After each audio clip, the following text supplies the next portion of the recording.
Thank you, Dan. Good morning once again. We have two teams here who are maybe surprised. They are in the playoffs. At the start of the season, this looked to be well beyond the ambitions of Swindon Town as they tried to rebuild after the wreckage of relegation and the ownership problems over the summer.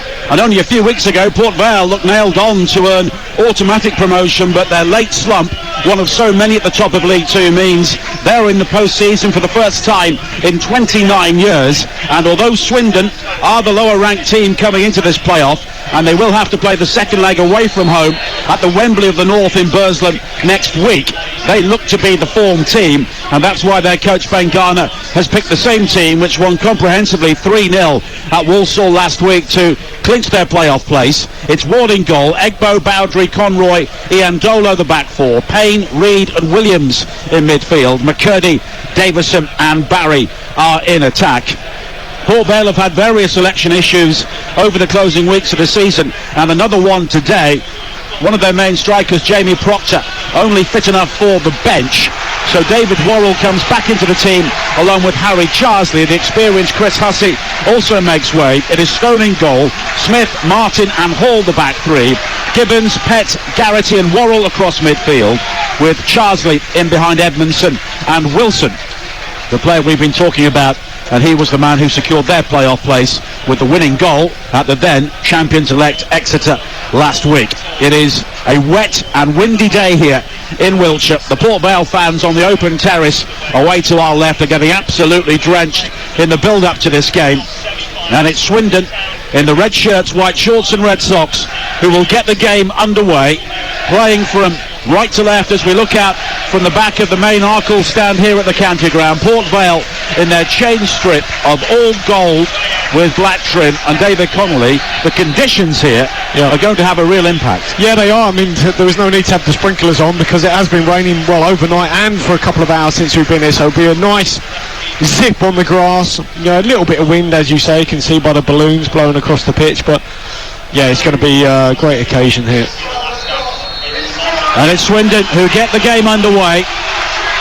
The second leg, of course, coming up at Vale Park on Thursday. That will also be live on TalkSport 2. But here in the West Country, Swindon looking to build a first leg advantage with either Mansfield or Northampton awaiting in the final as McCurdy looks to break into the penalty area and he fires the ball high into the net. It was Josh Davison, in fact, who was penalised inside the area, and Port Vale have a free kick. Yeah, I mean, it's a nice idea there in terms of just putting the ball into the corner. Just slightly straight offside there, Davison, who, you know, will work the channels. He'll be a real thorn in the side. McCurdy operating off that right hand side will look to come in off the flank, use that left foot of his. Both the league games were won by the away team this season. Ben Garrity, who scores so many goals in midfield for Port Vale, scored twice in their 2-1 win here, and in the closing weeks of the season, Swindon went to Vale Park and won by 3-1. Lucas Collivan, the Port Vale goalkeeper, was sent off that day and hasn't played since, and that was one of the results which saw Port Vale slip out of contention right at the end as Payne looks to bring it forward now for Swindon on the far side. The challenge comes in from behind and Ross Joyce, the referee, will give Swindon another free kick. Yeah, just looking at how Vale are lining up, because they've been very, I guess, aggressive in terms of going to press Swindon when they've got the ball, because Swindon love to pull their full-backs on and get on the ball, but it just means Vale are pushing their wing-backs really high, and at times it's a 3-on-3 for Port Vale, and I think if you're Swindon you would love that. Your front three against Port Vale's back three, happy days.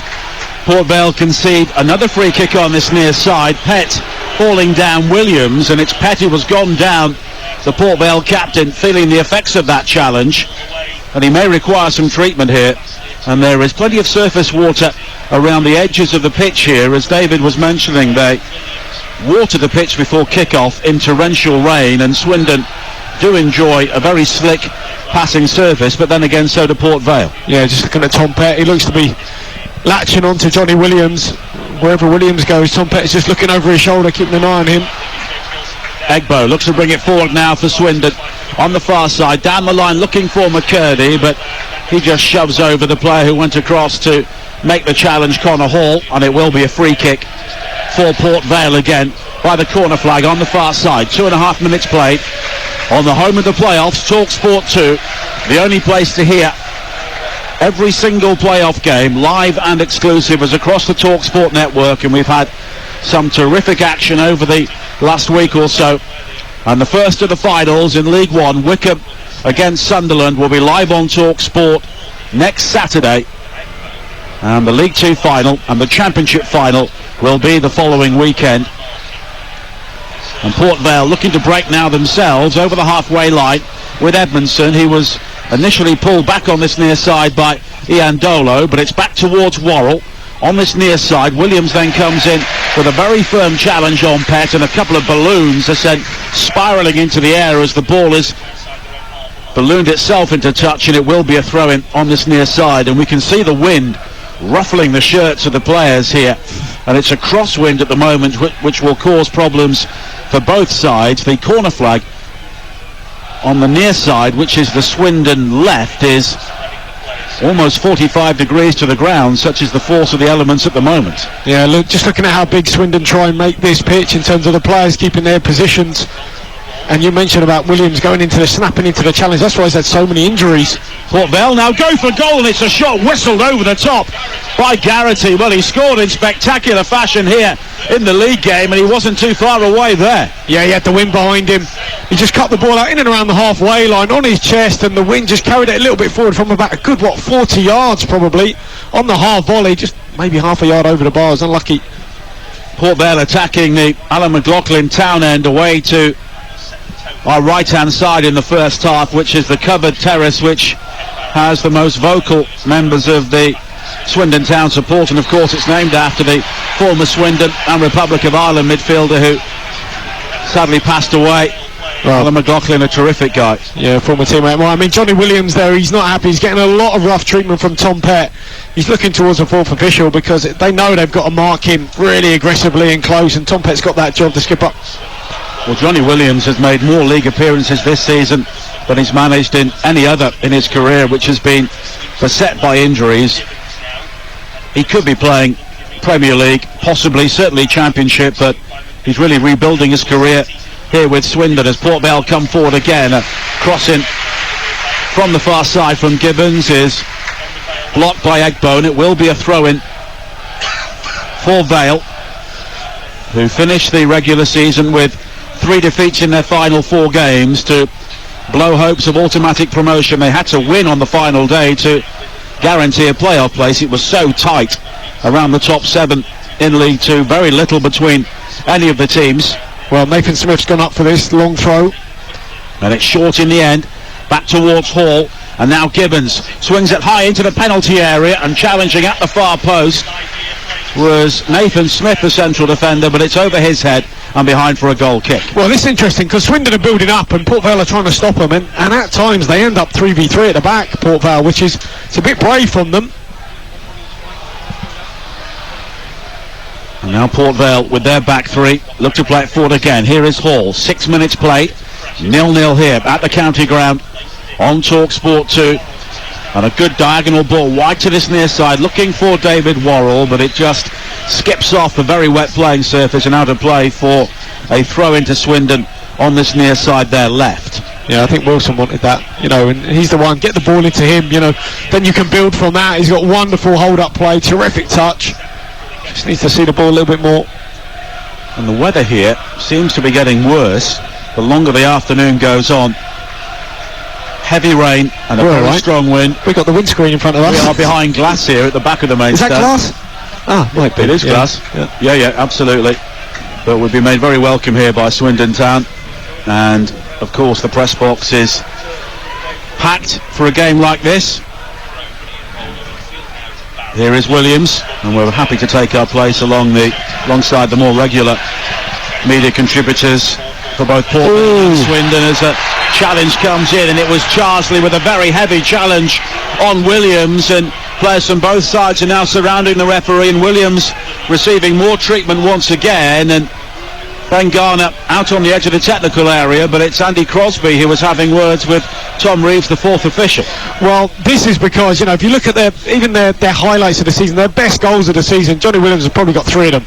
Yeah, he is so talented, but Charzy this time clatters into him, and Williams is looking to a fourth official, and he does need a little bit of protection here. I mean, he kind of goes in full-blooded himself, hence he has a lot of injuries, but that was strong. Nearly 8 minutes played, the free kick is cleared, headed back into the area by Williams again, and then cleared long downfield by Gibbons, and the ball swirling in the wind, and it's a tricky one for Dion Conroy to deal with, but he gets it back to Lewis Ward, the goalkeeper. His clearance though is gathered by Garrity. The challenge from Williams on him, but now Wilson controls with his back to goal, wide towards Gibbons down the left. The crossing is blocked initially by Bowdry, back towards Gibbons again, low into the near post, and it's laid back, fired in by Garrity, blocked again by Conroy on the edge of the 6-yard area. Port Vale still have it. Wilson with the shot, and it's blocked again by Conroy, and now Williams can bring it clear for Swindon over the halfway line, wide towards Louis Barry on this near side, further down the line for Davison. McCurdy waits in the centre. Now a low cross into the penalty area for Swindon, cleared away, and eventually Jack Payne gets right underneath the shot on the edge of the penalty area, and it's high over the top for a goal kick. But good football from both sides. Yeah, absolutely. What a block that was from Conroy. Just flew himself at the ball to skip up. Excellent block, and then on the counter-attack, I mean, again, 3v3 at the back, Port Vale. Far too open for me. Just a wrong selection. I think McCurdy was a better ball there rather than Davison. Even Davison didn't really want it. That pass from Louis Barry, just had to get his head up and try and change the angle of play. Looked to go out the opposite side, instead came down the left, and it was a wrong choice. 9 minutes played, 0-0. Swindon competing in their 10th playoff campaign. Only Brentford, Preston and Huddersfield have been involved in more, but Swindon have only been promoted twice in 9 previous attempts, and the last of those was under Glenn Hoddle into the Premier League back in 1993. They've only won 1 of their 7 previous games in the playoffs when they reached the League One final back in 2015, before they were destroyed by Jermaine Beckford and Preston at Wembley. A long ball played forward again. Williams will slide in, and he actually takes out the challenge on this near side. It was Smith who looked to try and win it back, but no free kick was given, although the Port Vale fans behind that goal not too happy about the nature of the challenge. Well, I think Johnny Williams was saying there might have been a little bit of an elbow on him, and he turned around. I think he gave the away fans a little bit of stick as well. But he is full-blooded. Not only does he come short, he's made a couple of those long busting runs into the box. They've just got to be careful on that pass, both teams, because, you know, if you put too much weight on it, it's just going to skip off the turf, and that's exactly what happened there. Really zippy pitch with all that water. Port Vale fans looking very bedraggled behind that goal away to our left, the Stratton end. It is not the day to be stood on an open terrace.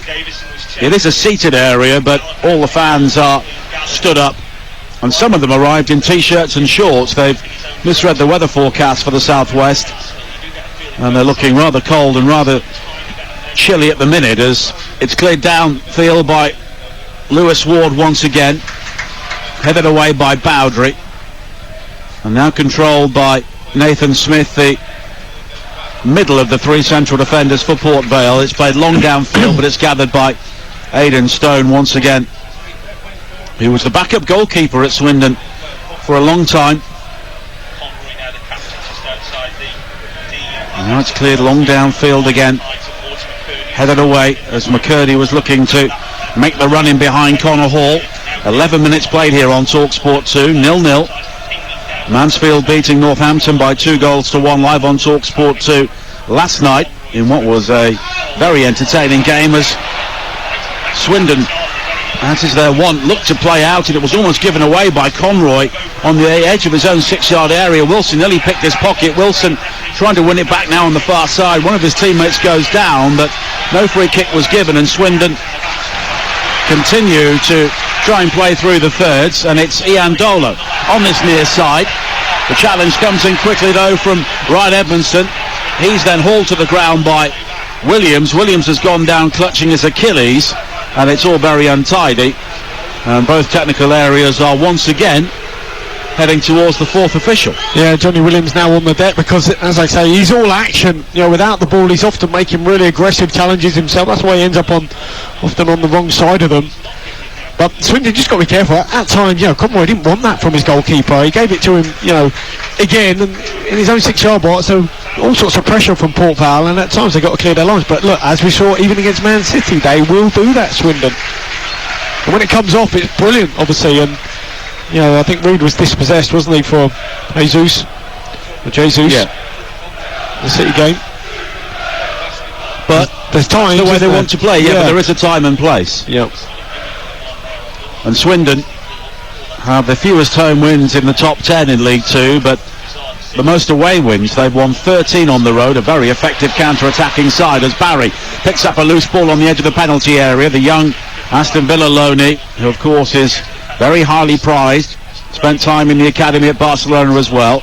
Payne on the far side, just runs it out of play. He was claiming a throw-in off Wilson, but the decision goes Port Vale's way. And here is another Premier League loanee, Ryan Edmondson from Leeds, on the halfway line for Port Vale. The gold shirts looking to move the ball forward quickly, but in the end they go all the way back towards Stone once again. Cleared long downfield. And here is an opportunity for Smith to play it forward. And then Smith again at the second attempt will get greater distance with a header, but it's quickly returned by Conroy, and there was almost a run on goal there on this near side for Barry, but then Worrell will clip it forward. Edmondson tries to backheel the ball in field, looking for the run inside of Charsley, but it wasn't really the time or place for that sort of frippery either, and it's regathered by Swindon with 14 minutes played here on TalkSport 2, and it's still goalless in the first leg of this semi-final in front of a very big crowd at the county ground. Yeah, I think both teams certainly, when it goes into the front, could do with just getting hold of the ball, and we've seen that already a few times. One goalkeeper just launched the ball long, and it's gone straight through to the other keeper, and they might just need to take a bit off it or play a longer pass on the diagonal rather than straight. The wind seems to be carrying it through. Swindon ended up a point clear in the playoff places, but only 3 behind the final automatic promotion place. It's been a very good season for the West in League 2 so far, with Forest Green, Exeter and Bristol Rovers already going up, and Swindon looking to join them in the third tier again next season. They were awarded the championship of League 2 2 years ago on points per game, but they really failed to back up the EFL's mathematics by coming down in some disarray 12 months ago, and the disarray was on and off the field, and for a long time it seemed as though they were heading into this season almost unable to start, but now the situation is very different, and we do seem to have an issue behind the goal away to our right. I think and it's a medical issue. Medical teams are heading across towards the far side. It is someone inside the town end who looks to be in some distress, and at the moment play has been halted here, and both sets of players are heading across towards this near side. Well, we have seen this a few times, haven't we, sadly this season. Fingers crossed the support is going to be okay. It looks like they've taken someone out by the looks of it. Yeah, the defibrillator was taken across towards the far corner, but now it does seem that the person who appeared to be in distress is walking towards this near side with the assistance of the medical teams, and after what was a short break and an opportunity for both sets of players to take on some fluids and instructions, play will get back underway with a drop ball. But unfortunately we've seen that happen on a number of occasions this season, and people are very quick to respond now, and both the players and supporters were aware of what was going on very quickly. 16 minutes played. The drop ball will be given back to Port Vale because they were in possession, and Connor Hall will receive it, and he goes all the way back towards Aidan Stone. In fact, it was picked up by Port Vale, then they almost give the ball away. McCurdy sliding in with a challenge. He then goes down, and the referee Ross Joyce is doing his best to allow the game to flow at the moment. Yeah, I think it's Aaron Martin there, just took a little bit too long in possession. Could have gone back to his keeper Stone, but tried to turn out, and with that surface the ball can just skip away from you. Pressed by Davidson, he was lucky actually just to get away with that. I mean, it is a kind of tricky conditions at times here. And you're listening to Swindon against Port Vale in EFL League 2, live on TalkSport 2 with McDonald's Fun Football. Search McDonald's Fun Football to find out more. Well, Harry Charsley with another crunching challenge, giving another foul away. Do you think the referee is allowing licence here for the conditions? Well, possibly, although he's got to be careful, hasn't he? Because there's been one or two challenges that have been borderline. You don't want things to cross over. You're trying to let the game flow at times, but there's a fine balance between that as well. The referee last night, Anthony Backhouse at Field Mill, was trying to allow the game to flow, but there were some really robust challenges from both Mansfield and Northampton, and eventually he had to clamp down, and we had a rush of yellow cards as Williams comes forward now for Swindon on this near side. Ian Dolo, both full-backs will always look to get forward, and they're encouraged to do so by Ben Garner. He is a very progressive coach. He was mentored by Jose Mourinho during his UEFA Pro licence courses. Why didn't he mentor me? I was on that course. Well, he obviously he thought, who's going to really make it? Yeah, exactly. Sorry, I'll waste my time with him. No, but you know, the benefit is all the TalkSport listeners from your coaching schemes at the moment. And Ben Garner went to Bristol Rovers, possibly wrong club at the wrong time for him.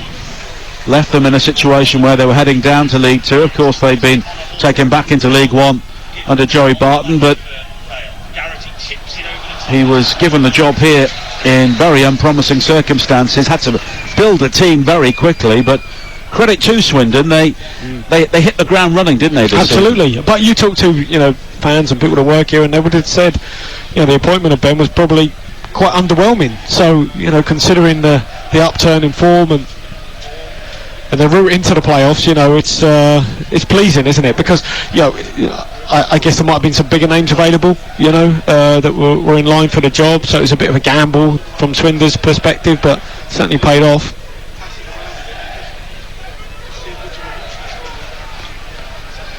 Back again towards Williams. The challenge comes in from his shadow Pett. Pett then careers into Ian Dolo, but Worrell slides in, tries to win it back, but only succeeds in giving it to Davison. Davison now has support on the far side from Egbo, down the right, further wide towards McCurdy, who cuts in field, and now there is space on the edge of the penalty area for McCurdy to maybe think about the shot, but it's back to Bowdry, and now Egbo has the opportunity to deliver a low cross in. Payne was the target. It breaks towards McCurdy again. McCurdy cuts it back towards Payne, who sweeps away from one challenge. The shot in, though, is deflected off Garrity and balloons behind for Swindon's first corner. Yeah, good move from Swindon. Ended up from their left back with their right back trying to deliver a ball in and around the byline. Brilliant. I mean, Egbo, that is his job. He loves that, flying up and down.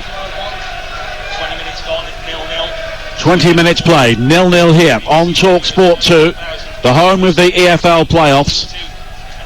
And it will be a corner kick for Swindon.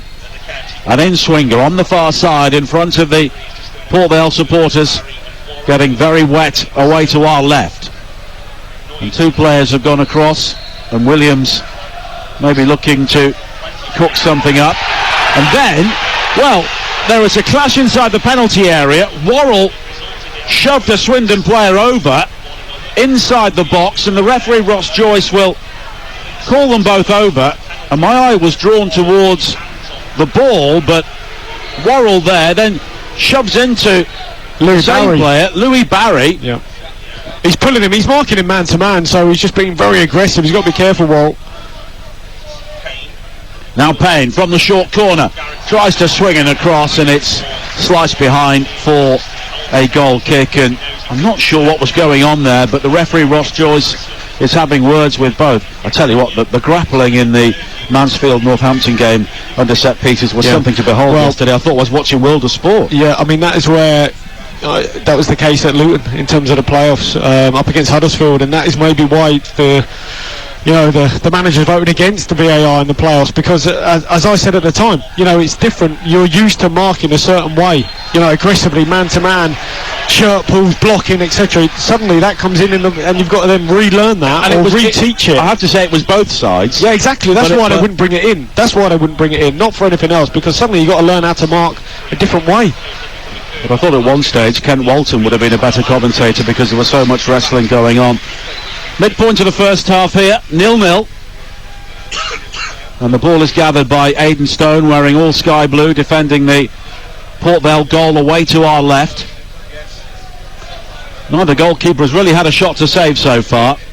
And I think when we talk about both teams indulging in some sparring, they really have been indulging in some sparring. Well, you know, as we've seen, I think in the playoff games I've seen so far, quite nip and tuck at times. You know, not a lot separate the teams. Saw that in the cup final yesterday as well. Comes to this stage of the season, a lot at stake. Risk and reward. It's hard to find that balance. And in so many ways, playoffs are bigger than cup finals because a season's work now relies on 2, possibly 3 games. Leandolo, wide on this near side. And it's credit to all the teams involved that we've seen so many really good games so far in the playoffs. Space now for McCurdy, just picking up a pocket of space in front of the Port Vale back three. Connor Hall really sells himself. McCurdy breaks into the penalty area, wide to Payne on the right hand side, keeps it in play, drives towards the near post, and it's beaten away by Aidan Stone. It was a sharp save.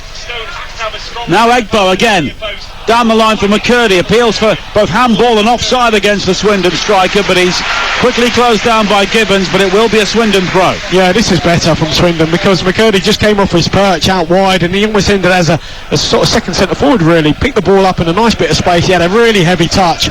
Connor Hall thought, right, I can get this, went flying and completely missed it, then Swindon were away. 24 minutes played, 0-0, Swindon beginning to take a grip on this game. And they've come into this as the form side, although Port Vale beat Exeter by 1-0 on the final day. They lost 3 games before that. They went into their penultimate game at home to Newport, knowing that 2 wins would send them up. That game was live on TalkSport 2, and they really choked, losing by 2-1, and they've given away a corner unnecessarily here. Nathan Smith just scrambling the ball behind, and Williams will look to take it on this near side. 25 minutes played. Williams does have Payne as the shorter option, and Charsley trying to get as close as he can, but he's just been waved away by the officials. Longer from Williams this time, an in-swing, flicked on and in! A brilliant goal, and the set piece working for Swindon, and it's Harry McCurdy against his former club. Brilliant delivery from Williams, and McCurdy was the only player on the move to glance the ball in across the goalkeeper and into the far corner. McCurdy celebrates in front of the Port Vale supporters, but it's Swindon Town who lead by 1-0. Yeah, I mean, look, this all starts with that really poor corner conceded by Connor Hall. He didn't really need to do that, but nonetheless, brilliant ball in. What I would say, I was looking at James Wilson here because he's got a job as a centre forward, brought back to defend the corner. He's in the near post zone, very square, flat-footed, and you just looked at the previous corner where Louis Barry went out short and he was really wrestled by Royal, and you thought, right, obviously their tactic is someone's got to try and get across the near, and that's why Royal was marking Barry so tight. This time it's McCurdy, comes off the sort of goalkeeper sort of area, gets in front of Wilson, who's flat-footed, and glances it into the far corner. Really good goal, but you'd say really poor marking. And certainly when you're a centre forward and you've got that job, it's a shift that you don't really want, that near post zone. You've got to do it, and James Wilson just caught a little bit flat-footed there. And Harry McCurdy scores his 23rd goal of the season. He did not look like a 20-goal striker before this season, did he? Well, no, but you know, sometimes strikers need an arm around them, a bit of cuddle, a bit of love. Found that here. And a red smoke bomb was thrown from the town end away to our right, and the smoke now is billowing towards the Magic Roundabout behind that stand away to our right. The Swindon fans are jubilant, they lead, and it happens so often in the playoffs that the higher ranked team finds themselves under pressure.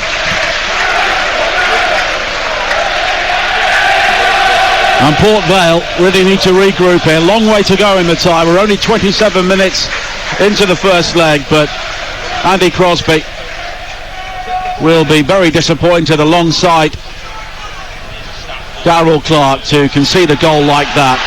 Well, you just know you're that centre forward put in that job. You can't let anyone get across you. You should be side on. You're having a little look, knowing that it's either McCurdy or Louis Barry that's going to try and get across you, because that's exactly what happened on the previous corner from the opposite side. Wilson knows that. Doesn't have a look. Doesn't know what's around him. Can't see anyone coming. And you've got to say McCurdy timed his run. Lovely little glancing header.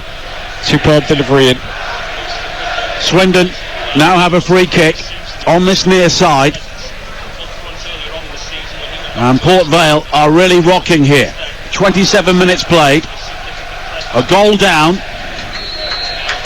And we saw the lower ranked team Mansfield score twice in the first half last night. And Port Vale now facing another set piece.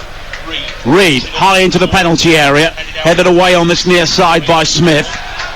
And now the bearded Worrell will play it down the line, looking for Edmondson. Edmondson, though, is quickly closed down on this near side by Reid, and it will be a throw-in to Port Vale. Don't forget we have the Women's FA Cup final live from Wembley coming up at the end of this game. Chelsea against Manchester City with Adrian Durham, Sam Matterface and Lucy Ward. Currently underway on TalkSport. It is Premier League action.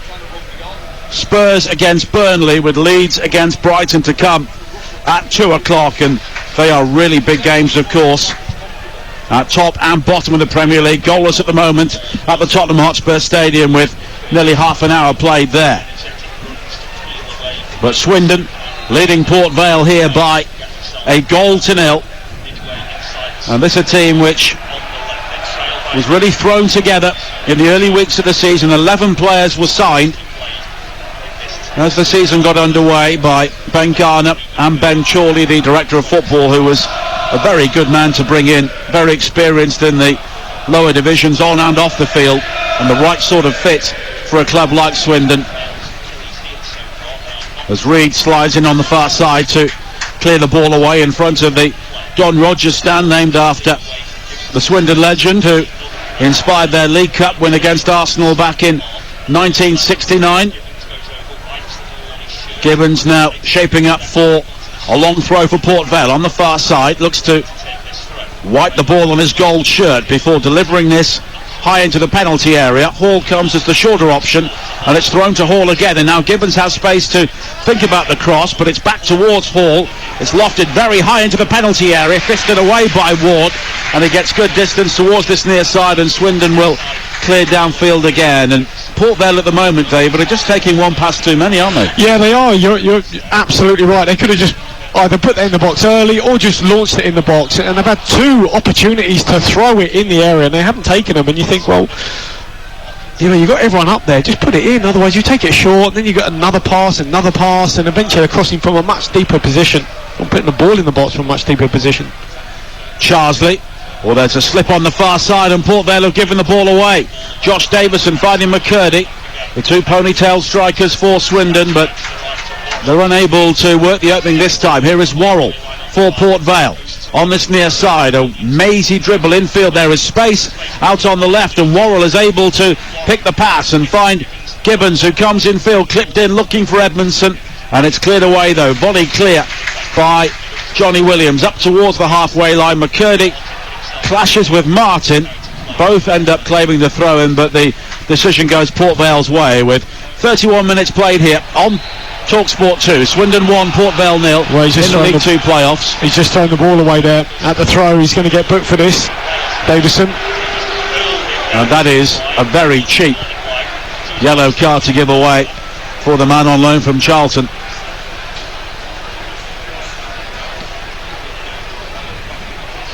And he will hope that doesn't come back to haunt him later in this game. I'm sure Ben Garner will look back at all the challenges on Johnny Williams earlier and think, well, you know, for something there's innocuous, or I know it's dissent, throwing the ball away, but there's been a few challenges. Maybe Vale could have had yellows, didn't get any. 1-0 to Swindon here on TalkSport 2 as the ball is played down the line. Looking for Gibbons again. Vale have not really been able to get Gibbons and Worrell in the game enough, or certainly with the right sort of delivery. They've both received the ball from deep at the moment, finding it very hard to get in behind Swindon, who are playing a back four. Ekbo and Iandolo are showing real discipline, as there was an opportunity now to cross the ball in from the left-hand side, but the ball in is cut out initially. Charsley with the delivery, and Swindon will play it long downfield, but the ball catches in the wind and drops onto the head of Aaron Martin, headed wide towards this near side. And Smith, and now Pett, and Pett had the opportunity to try and look forward, but goes back towards Martin. High for Worrell, but again Ian Dolo does well to leap and judge that well. And Port Vale at the moment are really feeding off scraps here, as Wilson in the wide area down the right draws a lunging challenge from Williams, and it will be a throw-in for Port Vale with 33 minutes played here on TalkSport 2. The home side a goal up, and the cross in from this near side from Worrell is cleared easily. Davison looking to control with a fairly strong challenge coming in from behind from Garrity, but now on the edge of the penalty area, Charsley tries to pick up a loose ball, claims he was blocked off by Dion Conroy, but no free kick was given, no real complaint from the Port Vale players, and it bobbles through towards Lewis Ward. Yeah, just a poor layoff there from James Wilson, who hasn't really seen that much of the ball. When he has got it like there, he hasn't quite retained it either. I mean, Davison just having to go with his goalkeeper, just saying, well, give us a chance, Ward, it's not really anywhere near him. Instead it's gone straight off the pitch, but maybe this, 10 minutes or so to go to half-time, they'll be content, 1-0 up. Davison just readjusting his flowing locks with a scrunchie to pull it taut behind his head again, as a long ball is played over his head anyway, and Port Vale will have a throw-in on this near side. 34 minutes played. Swindon leading by a goal to nil. Don't forget, we have so much playoff football coming up this week across the TalkSport network. The second legs of League 2 will be on Wednesday and Thursday. Northampton Mansfield will be on Wednesday night on TalkSport 2 with the Europa League final. Rangers against Frankfurt live on TalkSport from Seville. And this game will be on Thursday night. And there are going to be some big crowds and some big nights to come, and Vale Park is a great stadium when it's full, isn't it? Absolutely. I mean, Connor Hall there just raises his arm. He tried a really big diagonal again, though. If it's misjudged and put too much pace on it, as we saw at Kenilworth Road the other day, he just skip off the pitch, and so it's proved. They've been pretty poor playing out Port Vale, and here's Swindon as if they're going to play short. They don't. The goalkeeper booms it long, and they're 3v3 and they're in. The long ball played forward again, looking for Louis Barry, but it bobbles through towards Aidan Stone this time. Tomorrow night on TalkSport we have Huddersfield against Luton. Mickey Gray will be alongside Jim Proudfoot. Of course, that game is level at 1-1 following the first leg. Tuesday night, Forest defending a 2-1 lead at home to Sheffield United, also on TalkSport with Ian Danta and Adrian Clark.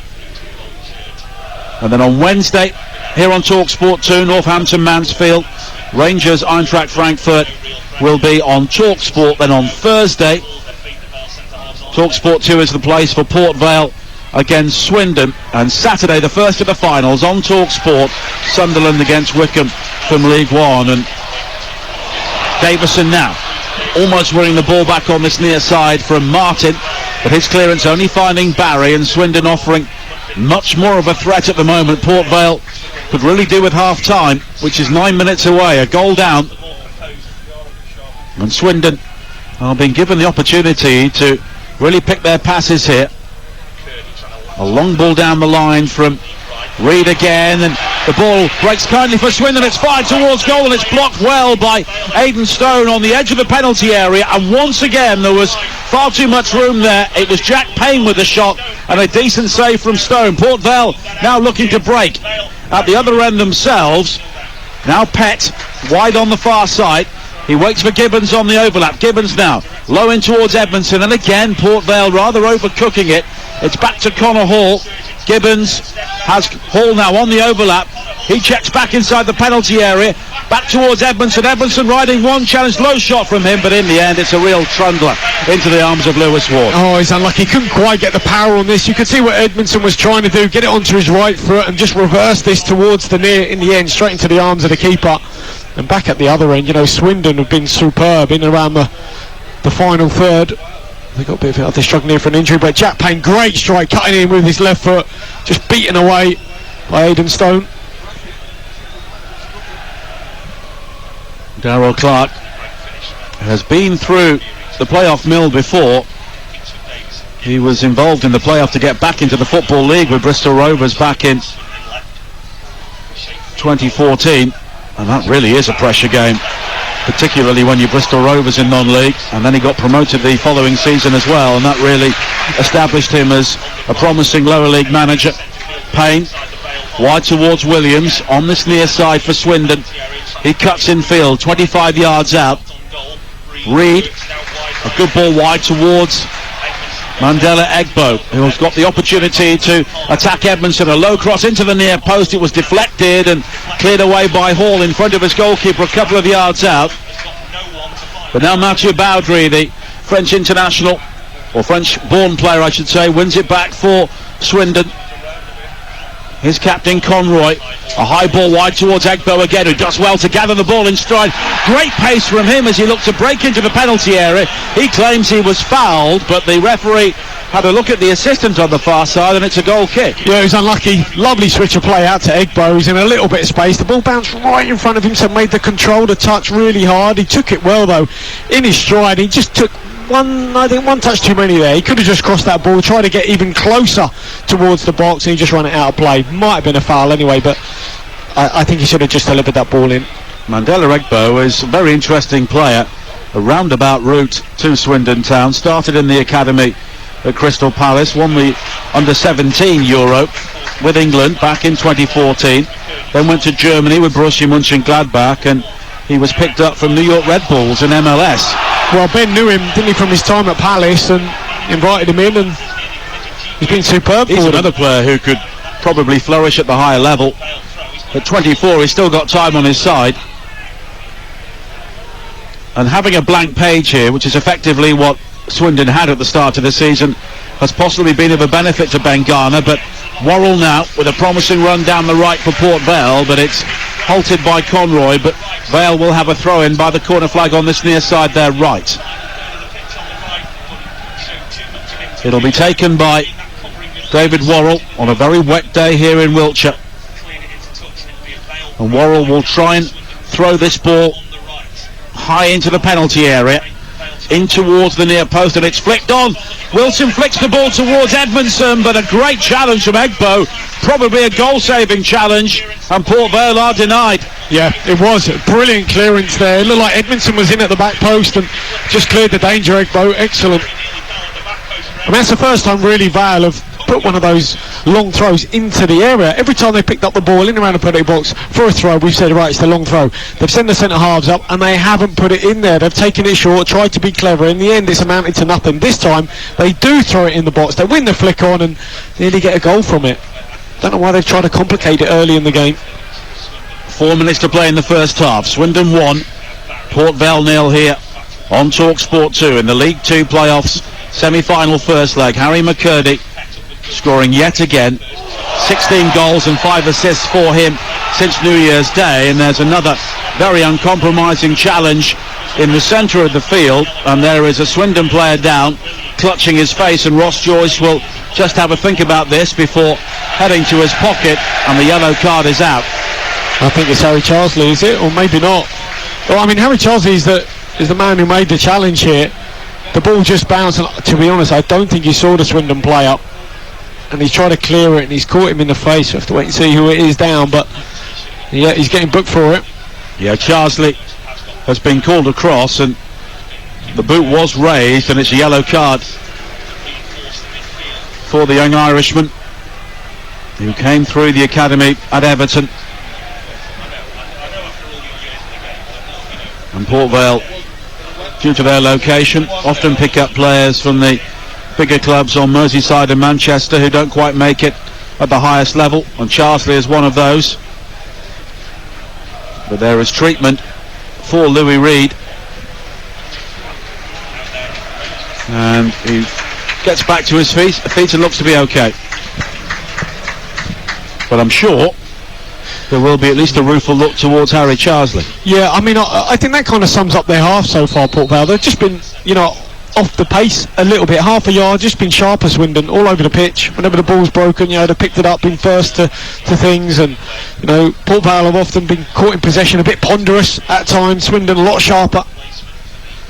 Swindon's success in the playoffs in the first year back in 1987, and then in 1993 under Glenn Hoddle. They were also promoted in 1990 as Davison wins it for Swindon. Wide towards the far side, and Payne again. He's waiting for Egbo on the overlap, but he's the decoy. Davison pulls out towards the edge of the penalty area, and the shot fired in by Reed, and it's blocked on the edge of the box by Smith, and it's cleared long downfield again for Port Vale. But Wilson increasingly isolated as Swindon played triangles around him to get the ball away. Iandolo infield towards Williams, but it's swung wide from him towards this near side, but he can't find Barry, and Port Vale will have a throw in. Yet Swindon were promoted. They beat Sunderland at Wembley in the playoff back in 1990, and then they were relegated. There were allegations of illegal payments and brown envelopes in the dressing room, and in the end they were sent back to the second tier, and Swindon had to make way for Sunderland at the highest level, and Sunderland then came down the following season anyway. But Swindon have been up and down the leagues ever since. Here is McCurdy, almost wins it. He breaks back towards Davison on the edge of the penalty area. Now Payne onto that left foot. Davison now on the edge of the box again, and the shot from Williams. Oh, what an effort that was, and it's a brilliant save from Stone to turn it over the top. Yeah, it was superb little tip over. I mean, Johnny Williams, he doesn't need any invitation to shoot from distance. Already got a couple of goals of the season, and that one was 25-30 yards out. To be honest, it's straight down the throat of Stone, who really, I think it was pretty comfortable to tip it over, but nonetheless, great strike, good power from Williams.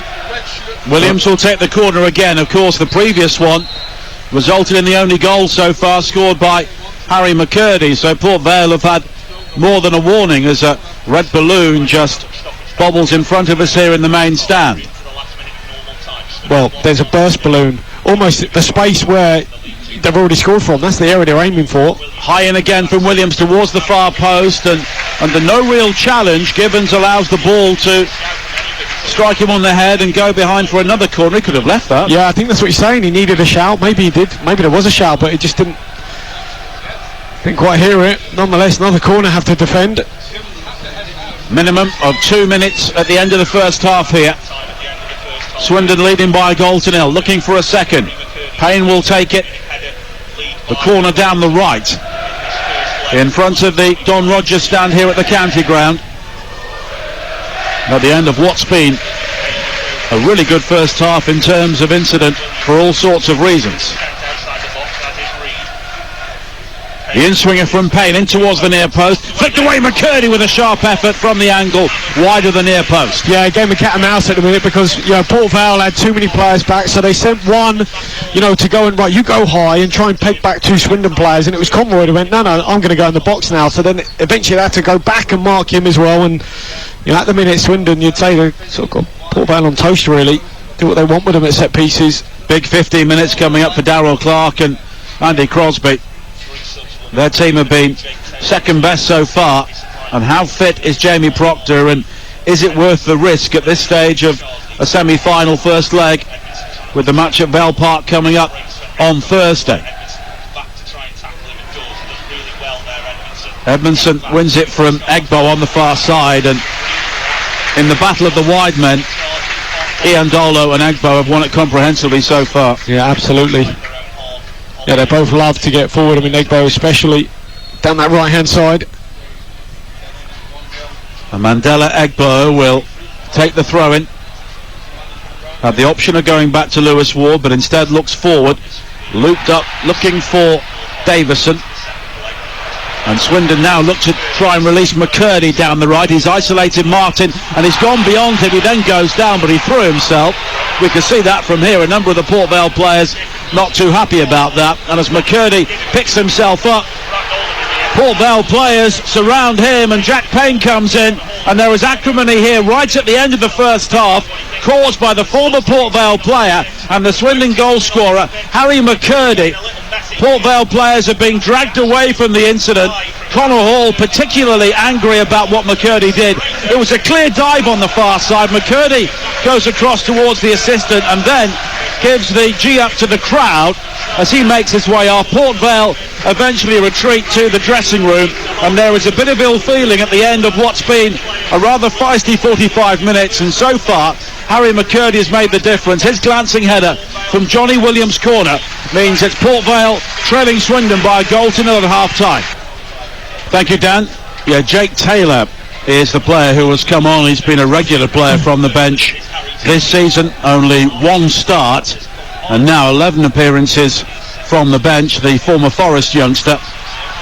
So the Vale team now is Stone in goal, Smith, Martin and Hall the back three, Gibbons, Pett, Garrity and Worrell across midfield. Charsley has made way for Taylor, and Edmondson will be alongside Wilson. The Swindon team, Ward in goal, Egbo, Bowdry, Conroy and Ian Dolo, Payne, Reid and Williams, McCurdy, Davison and Barry. And it's Swindon in the red shirts, white shorts and red socks, who are attacking towards the town end away to our right in the second half. And Port Vale wearing all gold with black trim, and the rain is now horizontal, heading from left to right into the faces of the Port Vale players, which will not be helping them. But an error from Egbo on this near side, which has given Port Vale a throw-in as they attack towards their supporters, looking increasingly wet and miserable on the open terrace away to our left. But Gibbons again just trying to dry the ball on his shirt, hurls it long into the penalty area, but the ball doesn't even reach the penalty area due to the wind, and in the end Vale are penalised for handball. And it was the player who has just come on, Jake Taylor, and Swindon had the free kick. And that long throw there just gives you an indication of how strong the wind is, and the elements now are against Port Vale along with everything else. Yeah, that's right. Yeah, but sometimes playing into that wind can be difficult, you know, especially weight of pass and things like that. But I think with the quality Swindon have, they'll be able to cope. Now Williams under a long ball again, but it's headed away by Pett. Worrell down the right for Port Vale, looking to release the runners ahead of him. And there's appeals for handball as Garrity tried to move in field, and Conroy just stretched out an arm to block it, and he may be fortunate here to escape a yellow card. It's in the wide area. Conroy is saying it was accidental, but it's a free kick for Port Vale in a very good area. Yeah, I mean, they tried to go from back to front there, Swindon. Johnny Williams made a deep run, so it was a 50-60 yard pass from Swindon's left back, and if they don't win that first one, there's a lot of space there for Port Vale to try and pick up the second ball, and that's exactly what they did there. Garrity broke, and it was a certain handball from Conroy despite his protests. And the wind picks up once again.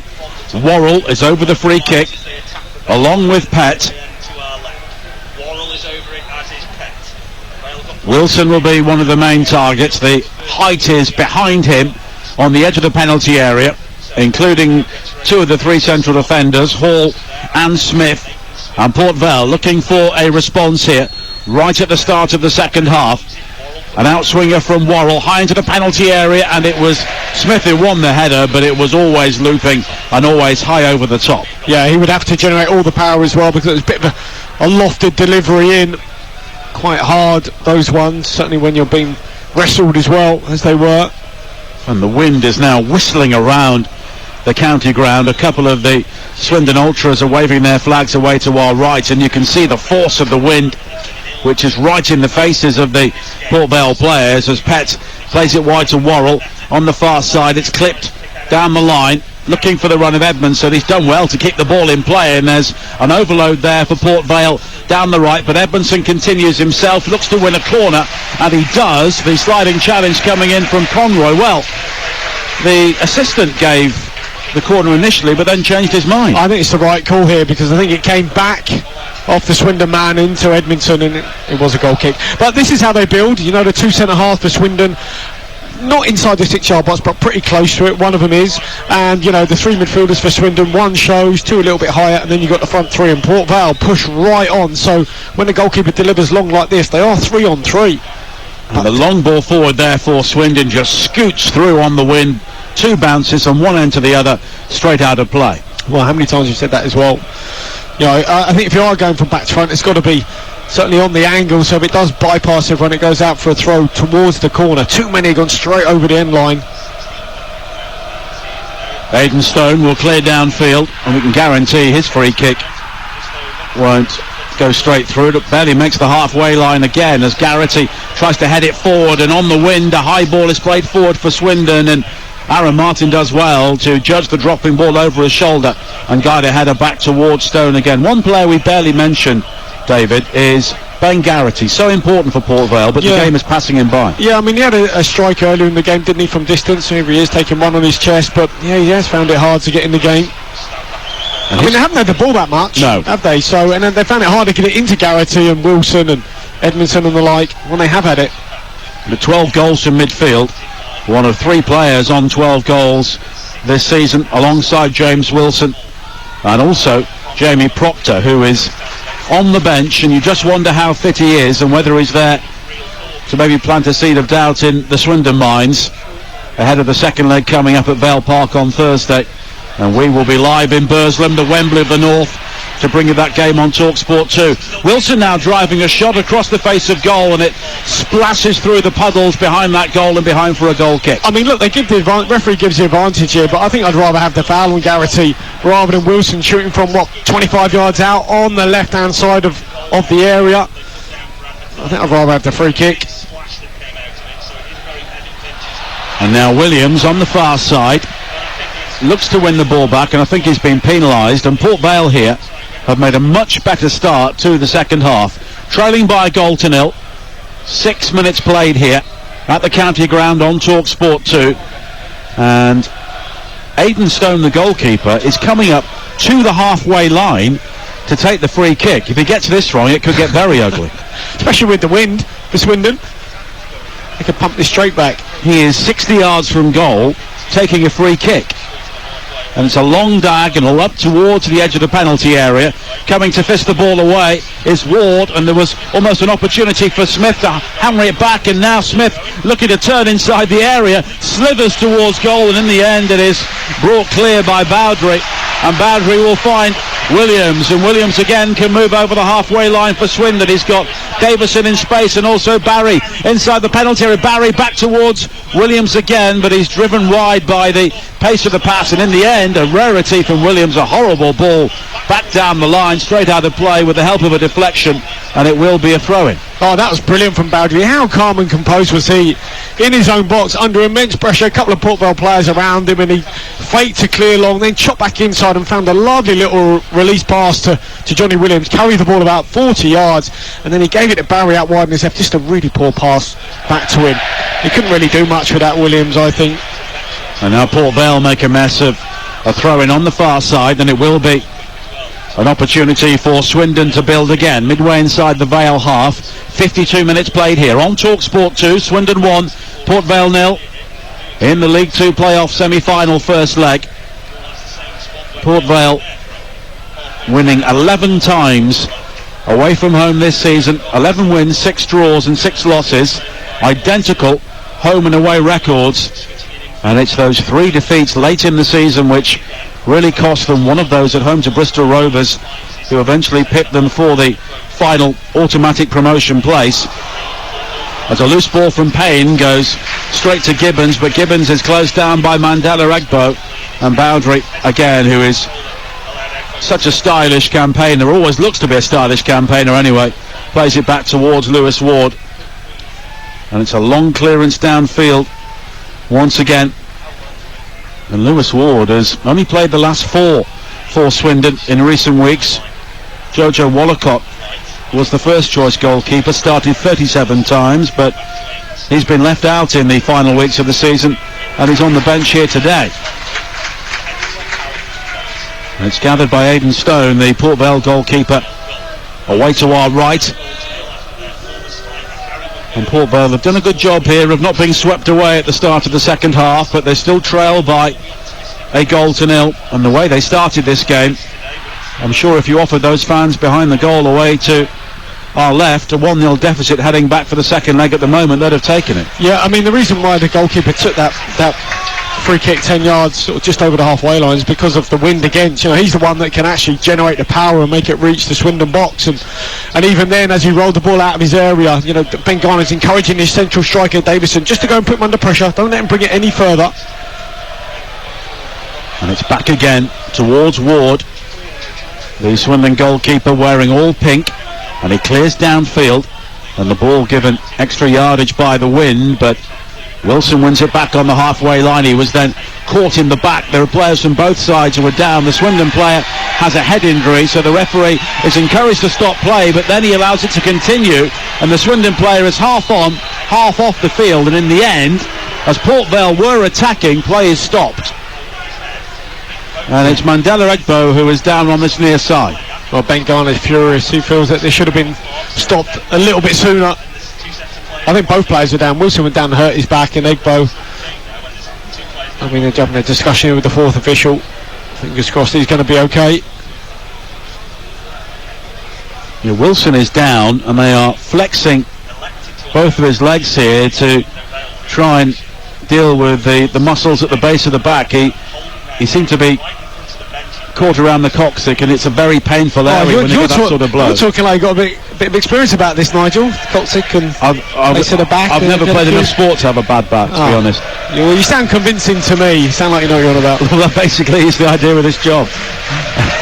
Well, injuries maybe not part of it, but 55 minutes played. Swindon 1, Port Vale 0 here on TalkSport 2. Wilson is back on his feet. Egbo is still receiving treatment, and I think he's having words with a member of the Port Vale backroom team who's possibly suggesting that he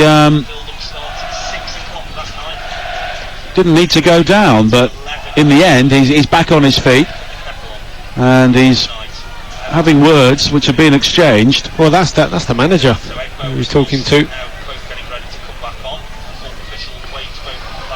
And eventually play gets back underway,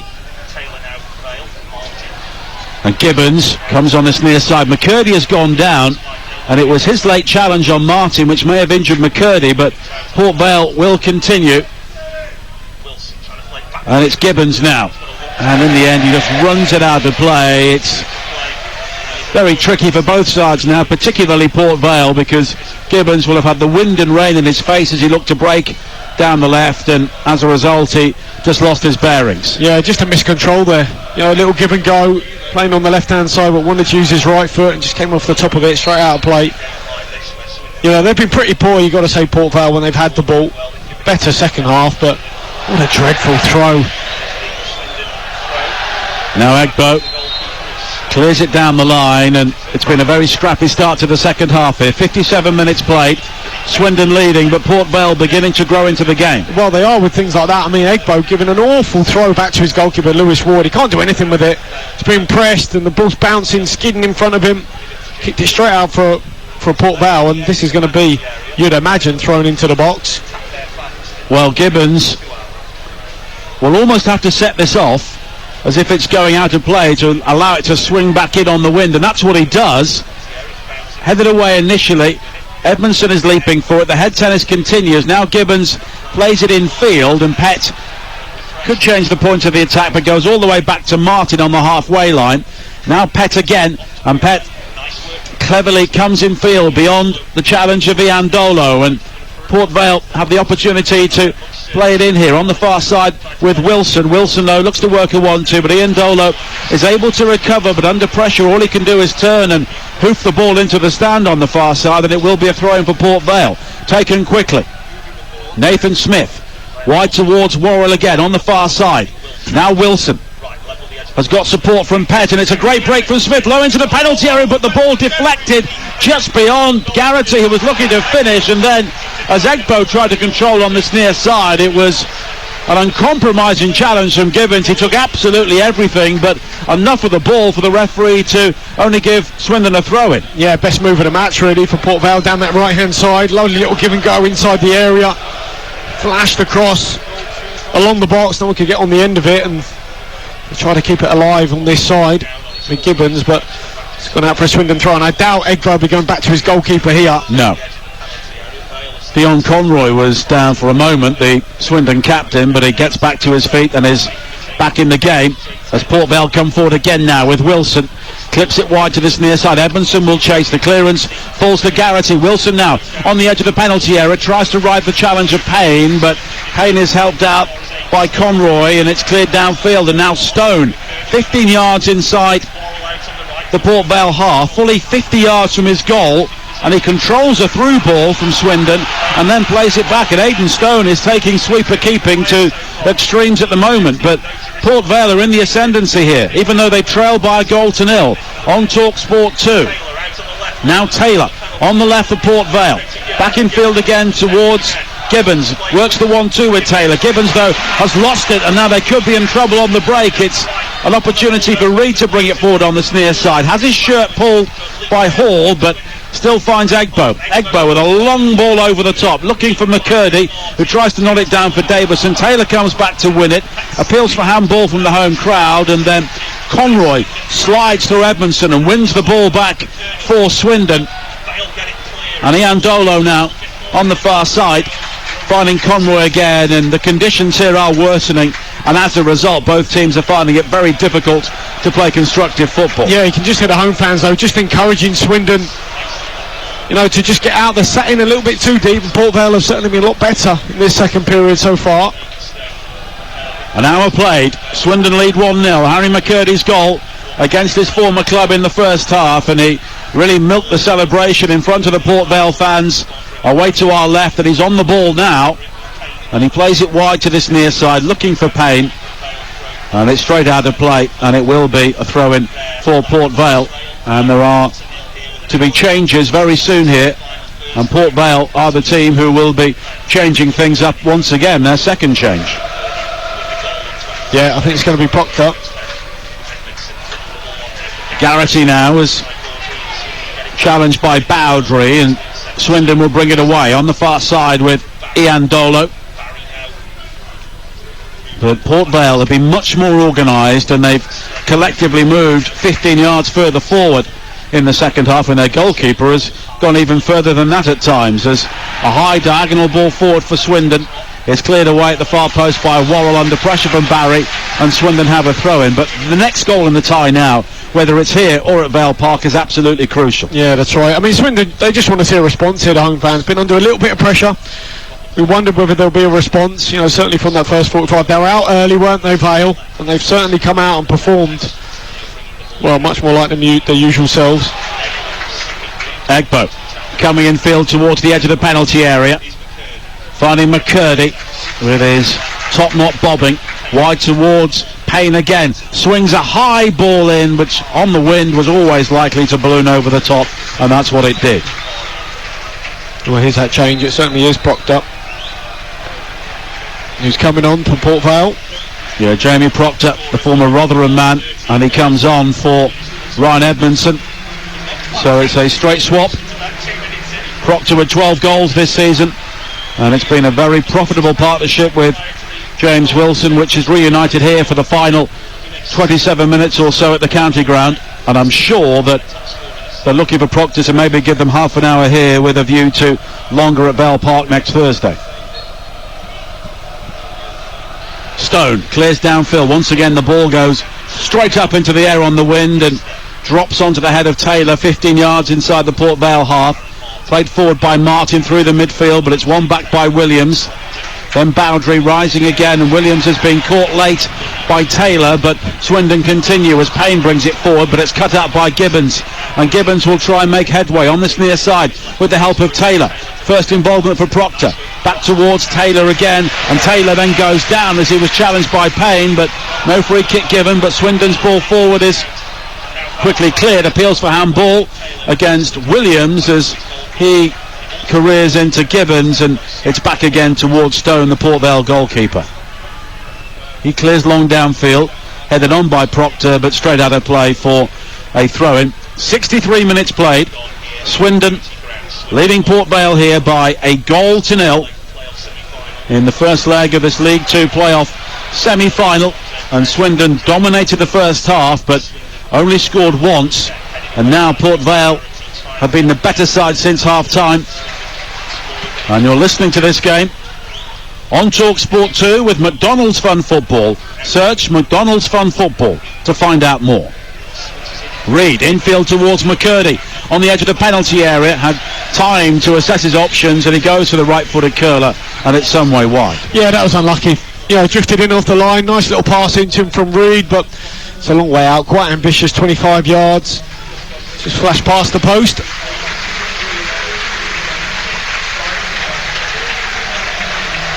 .64 minutes played. And this game is really in the balance here today. And whatever happens at Vale Park on Thursday, Swindon may look back on the first half as a missed opportunity in the end, rather like Mansfield last night. They led 2-0, should have had more, and in the end Northampton were much the better team in the second half, scored once and maybe should have had more as well. Now Barry coming forward into the penalty area, finding Yandolo, and the low cross in, almost picked out. McCurdy lunging in 4 yards out, but it beats everybody, and it's behind for a goal kick. Oh, it's unlucky. Superb underlapping run here from Yandolo, and he was on the stretch, did really well just to get his foot to it. Flashed it across goal, and it was just slightly ahead of McCurdy. It's unlucky. Probably their best move of the match so far. Well, in this second half for Swindon. Haven't really seen him get in the box too many times, have we? The Vale box this second half. That was one of them.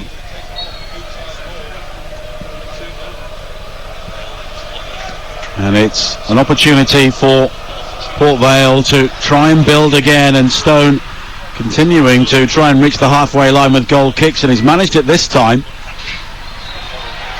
But the game continues to be broken up by a succession of free kicks, and now another one has been awarded to Swindon just inside their own half. And as we approach the final quarter of this game, David Connolly, I think both teams would probably take this scoreline heading to the second leg now. Well, certainly I think how Port Vale played in the first period, they'll take the 1-0, but this has been much better. I think all they can do is try and keep performing like this, and then, certainly Swindon and Bengana know it won't be easy at Vale Park.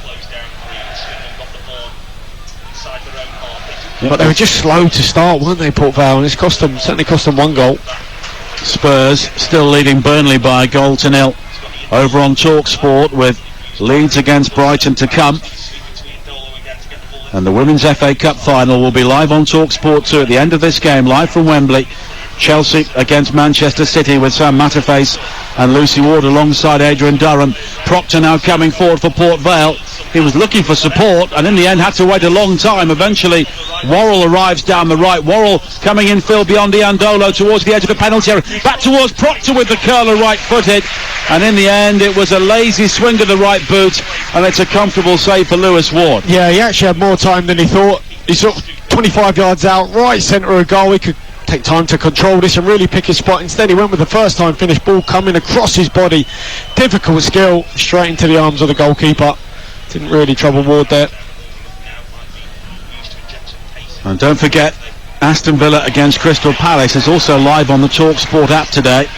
McCurdy again coming forward for Swindon. Good ball wide towards Payne, driving in the low shot, it's blocked, and then volleyed back in by McCurdy. And Swindon Town have their second goal, and once again it is Harry McCurdy against his former club.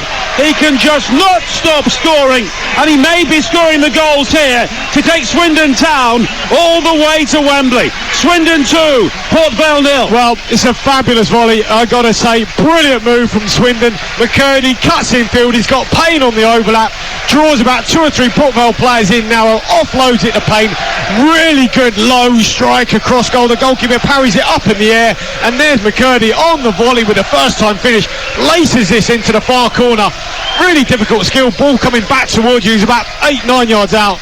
Fantastic finish from McCurdy. Well, when you're in form, they all seem to go in. And it was a swing, a hopeful swing from the edge of the penalty area from Harry McCurdy. His 24th goal of the season, 2 here today, and that really hurts his former club. This sort of goal-scoring form was nothing like what he achieved at Port Vale. And now there is almost a strut in his stride as he heads back towards the halfway line. 2-0 to Swindon.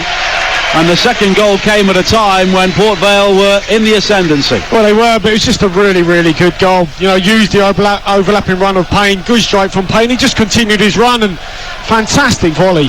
You know, followed his pass, made his way into the box, and it was a great goal. Terrific technique. Taylor, wide towards this near side. And Hall. And now Taylor again.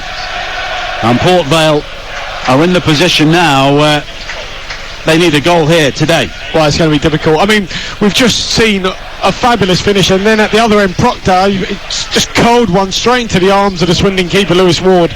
Didn't trouble him whatsoever. You go back down the other end, a long punt. They pick up the second ball from Payne. He gets around McCurdy, and the finish is just superb. Oh, trouble here for Port Vale. Davison bearing down on goal this time. Left-footed shot is wide. What an opportunity to make it 3. I think it was Aaron Martin who slipped on the edge of his own penalty area, robbed by McCurdy. Davison was clean through, just driven wide by the first touch, and under pressure he failed to hit the target he really should have done. Oh, he took all the time in the world. I think he maybe could have got his shot off earlier with his right foot, took it onto his left, tried a little dink over the goalkeeper, and instead sort of dinked it over the bar, put too much on it. Could have been the third. I mean, they're on the ropes here, Port Vale. I mean, as I said, those fans at half-time were saying Vale were on the ropes. They started better in this second half, but I think that second goal has killed them a little bit. Tom Pett is receiving treatment for Port Vale on the edge of their own penalty area, and they are in disarray here as the Swindon team head towards this near side to talk with Ben Garner. Everybody is on their feet here in the main stand around us, the Swindon fans.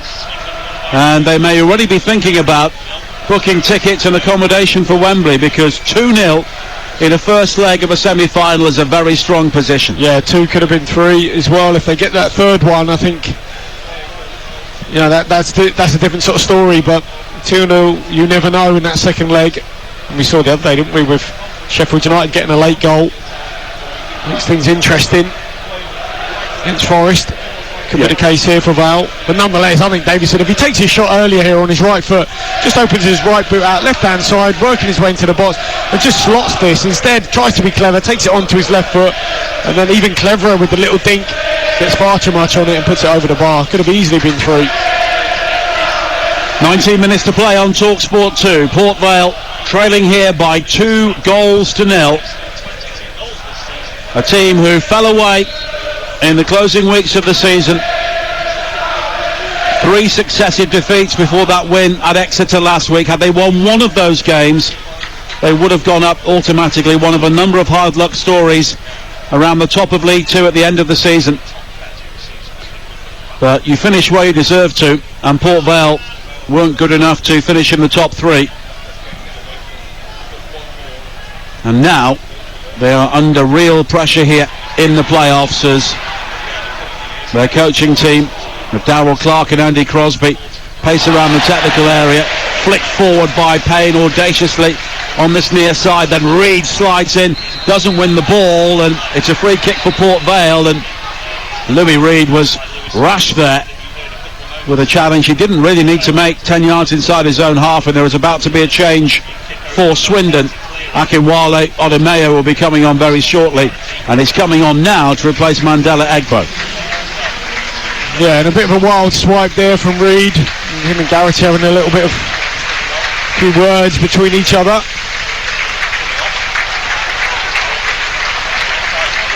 And Egbo is being encouraged to come off by the Port Vale players, and of course he did have that head injury earlier on, but he has had a fine game,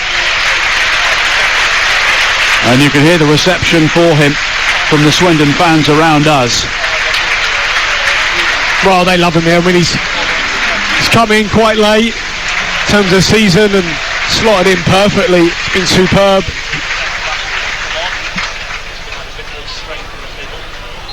Port Vale, you feel, have to score in the remaining 16 minutes here. Trailing 2-0. Now Taylor strikes a shot, and again it's a weak effort dragged wide, and they've not really worked Lewis Ward at all. No, not at all whatsoever. Poor dragged finish there from Taylor under no real pressure. And at the moment Crosby and Clare are deep in conversation. They must be hoping that they can get out of here still alive in the tie. At 2-0 they certainly are, with no away goals of course.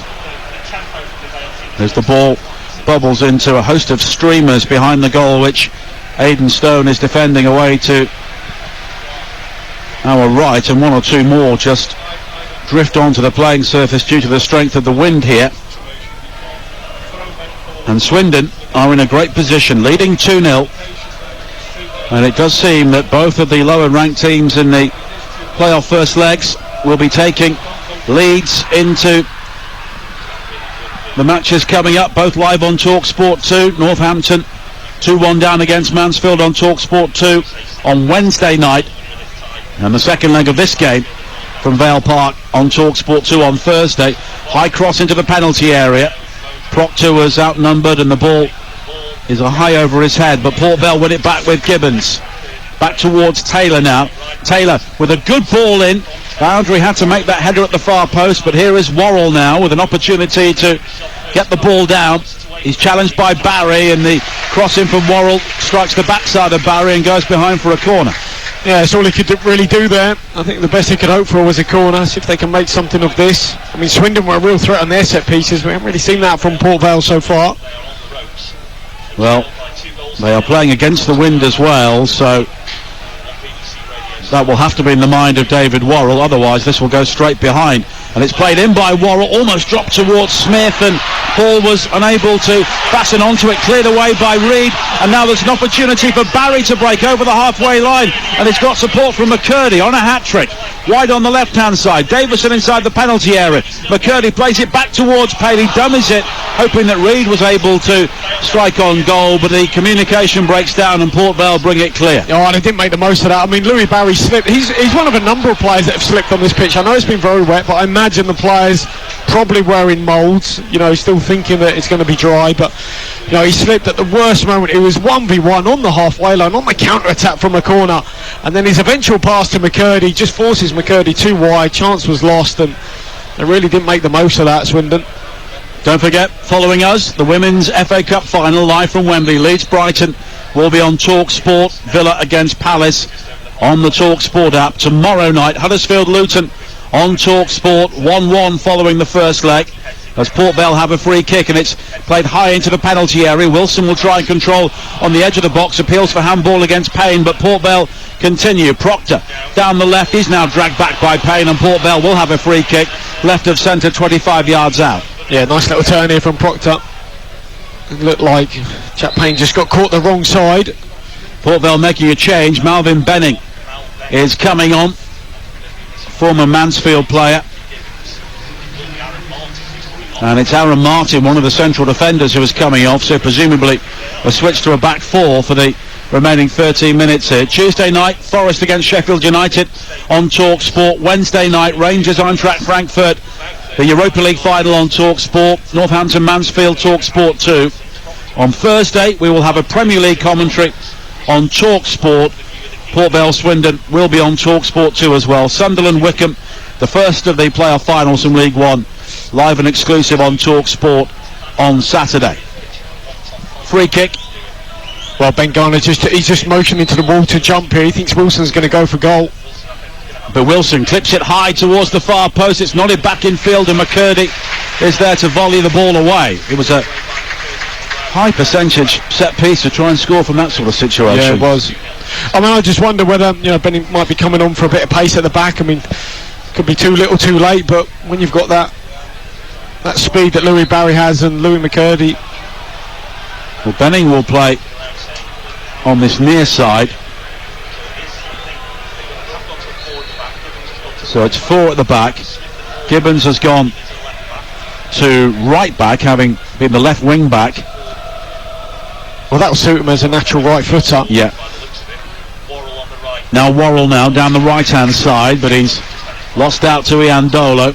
But the clearance will go only back to Gibbons. Gibbons tries to find his goalkeeper. He's quickly closed down though by Davison, but Port Vale win it back. A backheel in field by Worrell, and the referee has pulled play back and given a free kick to Port Vale 15 yards inside the Swindon half, and we have 11 minutes to play. Swindon 2, Port Vale 0 here in the League 2 playoffs on Talk Sport 2.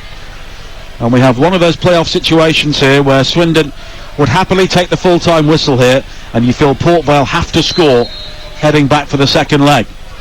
And the free kick is taken quickly, and Worrell was away down the right, but the referee said it was taken too quickly because a change has been made for the home side, and it's Johnny Williams who is going off, and Ben Gladwin, the former MK Dons player, is coming on. Yeah, that was a shame because actually it was a really bright free kick. I was just going to touch on Swindon giving too many free kicks away, too many silly fouls. You don't really need to do that this late in the game, because it looks like the only way Port Vale might possibly get back in this game is with just a longer ball in the box, kept alive, and they get something off that in open play. It doesn't really look like that's going to happen. So Swindon, just stop making fouls and you'll be all right.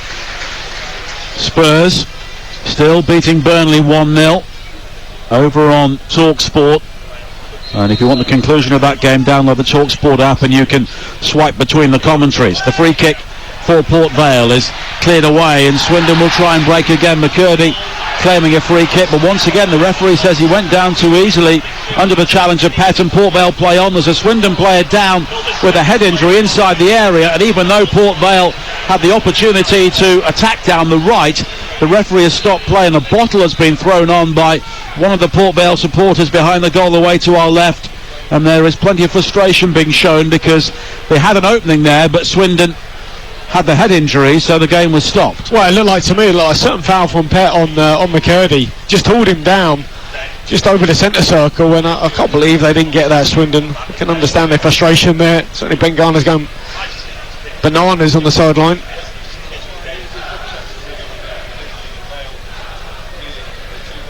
Well, the treatment is continuing here, so Port Vale will get the drop ball on the far side, and the bottle which was thrown on has been picked up by Lewis Ward and just thrown back behind the goal away to our left, and we have 8 minutes to play, and I would imagine there will be at least 3 or 4 minutes of added time here, with Swindon leading by 2-0, both goals from Harry McCurdy. 17 goals and 5 assists since New Year's Day, and so many strikers in League 2 this season had really good starts and rather faded away. You look at the leading goal scorer, the Newport striker, 25 goals but very few in the second half of the season, save for Forest Green, but Harry McCurdy's getting better the longer the season goes on. Yep, and that was an unerring finish, I guess you would call that. Didn't miss a heartbeat as that ball dropped to him, just flashed it past the keeper. Free kick taken quickly by Port Vale, and now Benning with a high cross in towards the far post. It's nodded down. Wilson unable to fire the shot in. Here is Proctor now with the space. It's deflected, it's turned in, and Wilson has scored. There is no flag, and Port Vale are back in the semi-final. A huge scramble inside the penalty area, and James Wilson was there to guide the ball in almost on the goal line. Swindon look towards the officials, but it's the Port Vale supporters who are celebrating. With 7 minutes to play, they have a foothold in this playoff. It is Swindon 2, Port Vale 1. Yeah, he just ghosted in at the far post here, Wilson. I mean, it's a scuff finish from Proctor, but I said there was never really a chance of him scoring unless from something like a set piece, and took it short, changed the angle, put the ball back in the box, and it just dropped, and that was the only way they were going to score here. Ball drop, worked the angle from Proctor, scuff finish, and fell at the feet of Wilson at the back post, and he just swept it home. And yeah, I mean, they paid Swindon for a couple of these needless challenges. Kept saying it, stop giving free kicks away. They didn't, and it's cost them a goal. And that's the sort of goal you see on a day like today. Wind and rain, and it was bobbling around, but Wilson kept his cool, and the man who scored the goal last week to keep Port Vale's season alive has brought them back to life here in this playoff semi-final. 2-1. And really, if it stays like this, from Port Vale's point of view, that's a bit of a let-off. Yep, it is. They'll know that. Still in the game. You know, it's a kind of similar, I guess, to the Forest Sheffield United game as well, you know. And the Mansfield Northampton one last night as well. Exactly. Keeps the ties alive. Exciting then for the, well, the game's not over yet, but it might be another goal. Pett now coming forward for Port Vale, and they had numbers forward there, and they are vulnerable to a breakaway. And at this stage of the game, I would imagine that Darryl Clare will be keen that they get back and at least hold on to what they have here, because if they escape Wiltshire with a 1-goal deficit after the way the game has gone, that is a right result. Now Taylor back again towards Smith, and Port Vale playing with more composure. Proctor with a lovely turn away from Bowdry, plays it wide towards Worrell on the far side, chops back beyond Barry, high cross towards the far post. It's nodded down, but it's behind Wilson, and it's hoofed away to safety. And Port Vale at the moment are looking good for a second goal, but McCurdy will just loft it long downfield. And Swindon, I think, need the full-time whistle here, 2-1 up with 5 minutes to play. Well, Vale, certainly now they have more of a physical presence up there with Proctor alongside Wilson. They can bang the ball up to him and Garrity, those three. Got more presence about them now. Stone clears downfield again.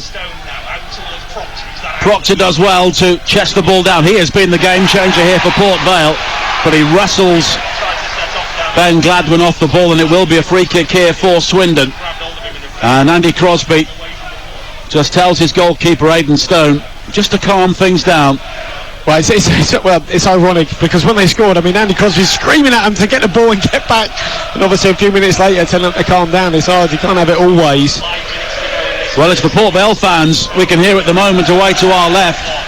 The Swindon crowd have gone rather quiet, because in a semi-final, the difference between 2-1 and 2-0 in a first leg is absolutely massive, particularly if you are the away team.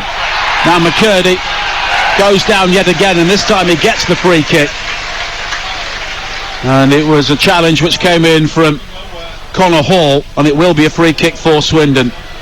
And you can see why McCurdy is considered such a nuisance by the opposition for all sorts of reasons. Yeah, absolutely. He's really good with the ball at his feet, you know. He's in confident form, you can tell that. Makes things happen. He's got nice movement, comes in off the line, doesn't always stay away, comes in off the line, gets involved. He's got really good technique as well. 4 minutes to play. And these are big minutes in this semi-final, with Swindon eyeing up a free kick here, 30 yards out. Of course, Johnny Williams has gone off, so Reid and Payne are over it. Port Vale have everybody back defending inside their own penalty area now. Reid maybe lining up the shot. Well, he got one against Crewe up and over the wall. He fancies this. And he does strike it up and over the wall, but too high. Ronaldo technique, that one, wasn't it? You know, in terms of how he addressed the ball, he took similar sort of steps back as well. Not quite the same finish. Well, the Swindon fans holding on to the ball, and then the steward throws the ball high over the head of Aidan Stone, and I'm sure that's time which will be added on, and it's time which Swindon don't really need at this stage. 3 minutes to play on TalkSport 2. Swindon 2, Port Vale 1, and this semi-final is really back in the balance. Swindon have had much the better of this game overall, but now Port Vale will believe it is game on. Heading back to the Wembley of the North, Vale Park, on Thursday night, live on TalkSport 2. Stone again with the clearance. Proctor losing out in the air, but Taylor just heads it straight out of play. And Darryl Clare is really furious with the way his team gave up possession there. And Swindon have the throw-in. Odemayo will take it. And we have 2 minutes of normal time to play. And the calm has almost descended here.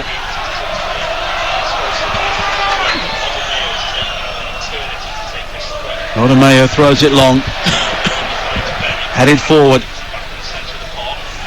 Once again by Gladwin, but Port Vale look to win it back, but it's scrappy again, but that maybe benefits Swindon Town at the moment as they try and break things up. And if you're Darryl Clark, do you think now 2-1, okay, you've lost, but you take this? Absolutely, because when the steward threw that ball back, I mean, even the goalkeeper said, well, I'll just walk and get this, you know, settle down 2-1. They'll take this back to Vale Park, I think.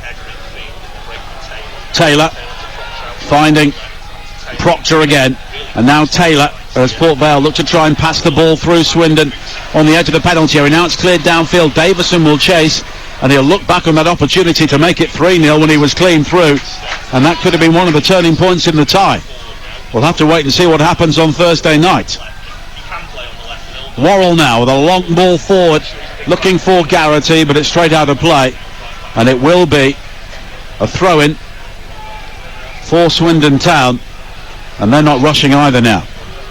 And it's amazing, we had 85 minutes of such frenetic action, but now everything's calm. Everyone's thinking about Thursday night. Yeah, absolutely, and I think that's why, you know, the likes of Williams came off, although, you know, Johnny doesn't really ever finish games, so I think he has to manage his minutes every time he plays. He often comes off and Gladwin comes on, but that's probably make sure he doesn't get injured as well, managing players' minutes, getting ready for the second leg as well. Hall plays it wide to this near side, and Benning, and the space for him to attack. And he will take on Odemayo inside the penalty area. Good ball back now towards Proctor. Curling shot from him is over the top. And that was the chance for Port Vale to level the tie here. Yeah, brilliant play here from Benning down the line. Lovely little cut back cross to the edge of the area. And there's Proctor. He had all the time in the world. He sized it up, trying to bend this into the far corner.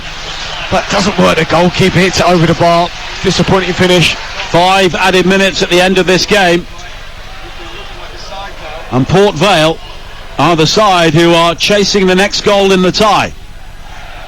They trail by 2-1 here, and Benning again slides it in towards Proctor, who is such a clever player with his back to goal. Now Taylor into the wide open space down the left again, and Benning has done well to get there before Odewale. Taylor on the edge of the penalty area has the opportunity to play in Benning down the left, which he does. Benning checks back, he was caught by McCurdy, and it's a free kick here for Port Vale, which is much better than the corner down the left. Absolutely, but it's another needless free kick. I mean, McCurdy, he's obviously trying to help his team out, but he just can't commit a foul here. Benning's already shown he's got a good delivery, so this is being, I imagine, coming in the box.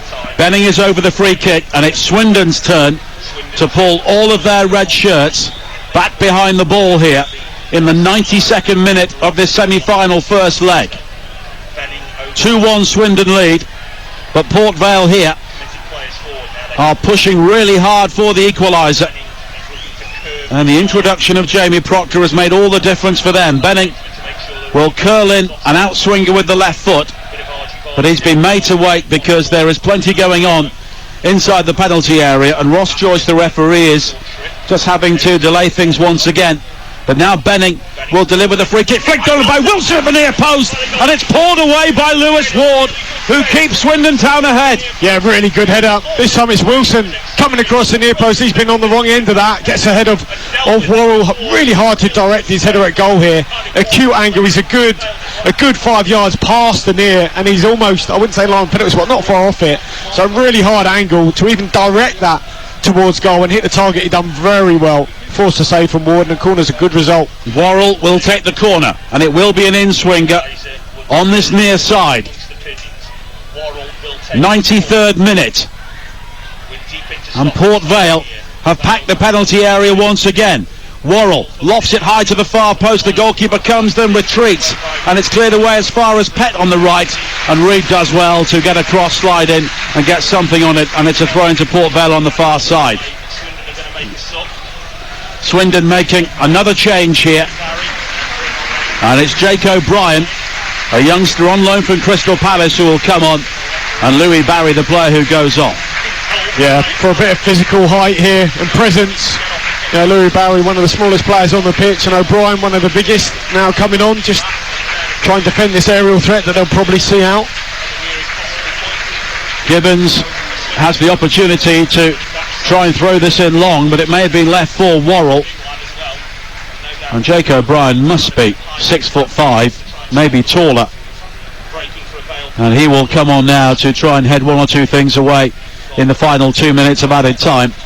And Port Vale inside the centre circle, find Connor Hall, but it's all the way back towards Aidan Stone, and he can move 40 yards from goal, and he clears it long downfield again. Proctor is the target, and Bowdry goes down and gets the free kick, and Proctor claims that Bowdry went down too easily. Bowdry disagrees, and in the end they end all smiles. Yeah, that's nice to see. I mean, look, when it's coming into Proctor, you know that Bowdry's got to be strong. I think Proctor's saying it was a poor kick up towards him anyway.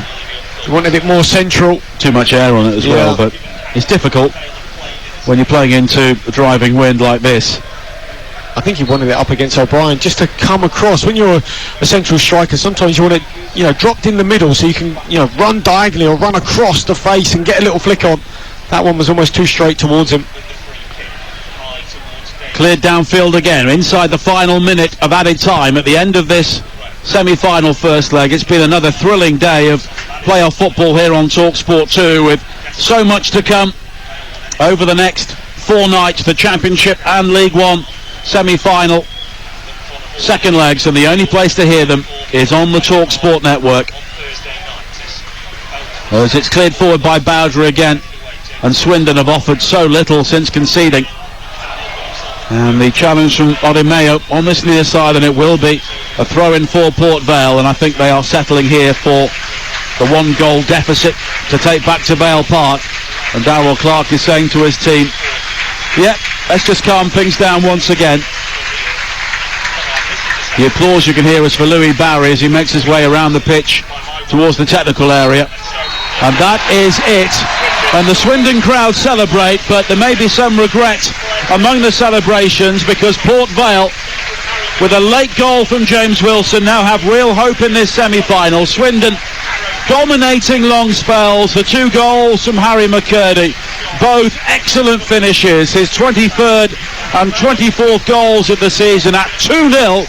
Swindon looked a very good bet for Wembley, but Wilson has given Port Vale hope, and it's all set up for a big night in Burslem on Thursday. Full time, Swindon Town 2, Port Vale 1.